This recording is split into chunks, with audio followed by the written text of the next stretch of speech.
Nearly 900 miles north of Oslo lies Lofoten, Norway, home to some of the world's oldest settlements above the Arctic Circle.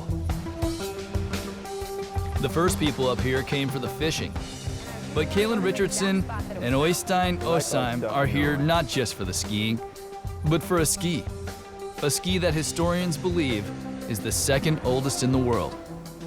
The moment that I came into town, my breath was taken away because there are these amazing mountains, a mountain range on a bunch of islands. It's an archipelago. It's magical. It's like a land that you read about that you don't think exists.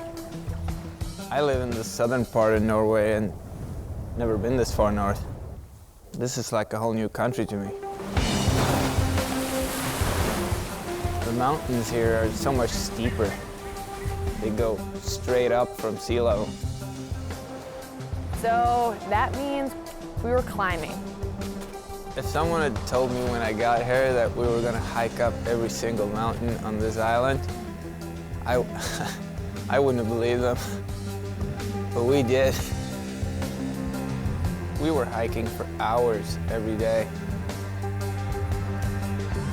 And I'm exhausted. You might be looking up on this face, and it just looks perfect. It just looks like heaven.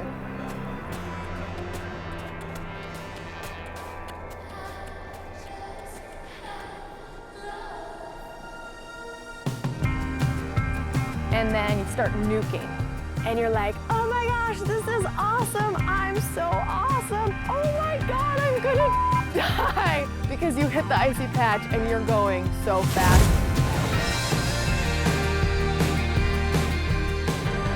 Kaylyn's like a machine gun. She never stops firing. She goes all in every turn. She made ice turns look good. That's good.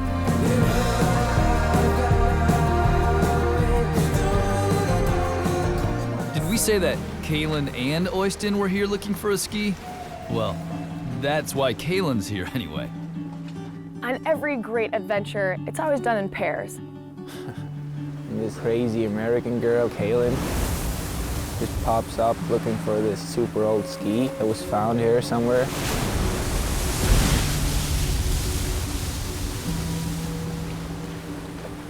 When I found out that Øystein was here, I knew that I had to ask him to help me. He is the epitome of Viking. 6'3", blonde hair, stoic, but in a good way. She calls me Baby Thor. I don't think I look like a baby. When I found out about the ski, it held this special meaning to me because it connects me to these generations of people that I think were a lot like me, that love the mountains.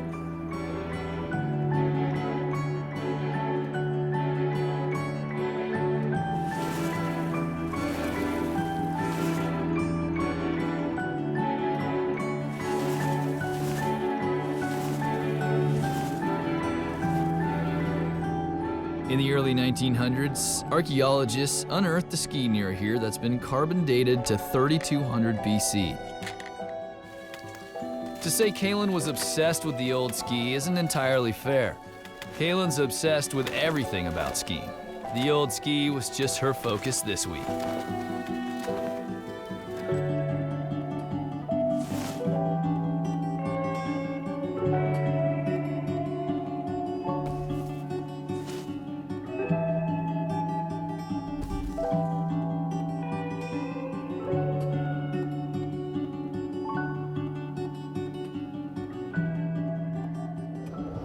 Eventually, like it does in these parts, the weather rolled in. That's when Kaylin began to hunt for real. Once Øystein was on board, Øystein was not entirely on board. the first step was asking around Hi. because we didn't really know where to begin. Da må dere bak vågekallen.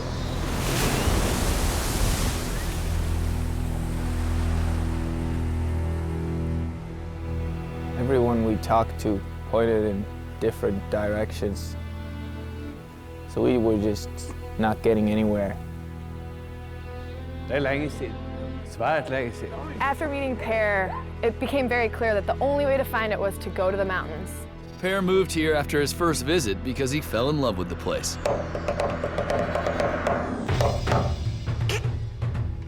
He has no idea where the ski is. You have everything in the same spot. It's mountains and lakes, it's fjords, it's the sea. It's constant changing weather, changing seasons, and it's completely like a fist. And finally, at the moment when it seemed hopeless, we came across a man that knew exactly what we were talking about.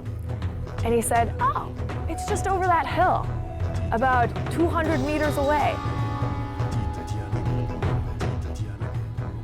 And when we got to the top, I imagined that the clouds are gonna part and the sun was gonna reach down onto this beautiful, hallowed, sacred spot.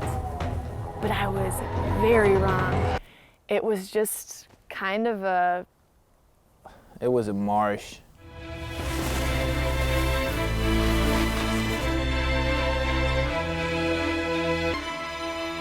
swamp. There's no other way to put it. It was a swamp. I just had to laugh because it was never about the ski.